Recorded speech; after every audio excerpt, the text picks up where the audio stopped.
By Tuesday, November 11, 2014, I had spent 5 weeks in the United States, where I'd come for a 3-month exchange program between Channelstv and the Voice of America. My residence is in Baltimore, downtown Baltimore, from where I commute to Washington, D.C., the office of VOA. The neighborhood is calm and has apartments for mostly the working class group.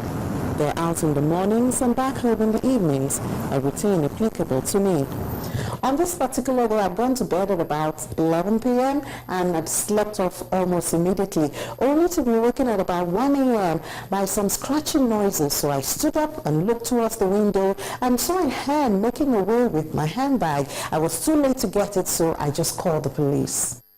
The individual had climbed up to my apartment through the fire escape behind the building. A citizen has, let's say, for instance, a burglary. They're going to place a call to 911. So it goes through the dispatch center, the 911 dispatch center, and then the dispatch center places the call out to the correct district. In your particular case with your burglary, it was the central district. All this happened within 10 minutes in my case, and 2 officers were at my residence.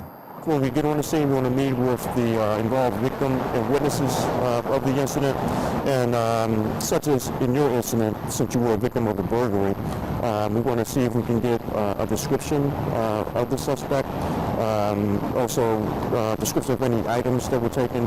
It got even better when 2 days later a citizen found my bag with all my valuables, including my tablet, with just the cash missing, and gave it to the police. I have long claimed my property with a promise that I will claim the cash after it's been used as evidence in court. My case shows a cordial relationship between the police and the community, a sharp contrast to the event in Ferguson, Missouri, where a young teenager, Michael Brown, was shot dead by police officer Darren Wilson. After the decision of the grand jury not to indict the officer, there's been protests in many parts of the country. Violence in Ferguson, but peaceful in places like the capital, Washington.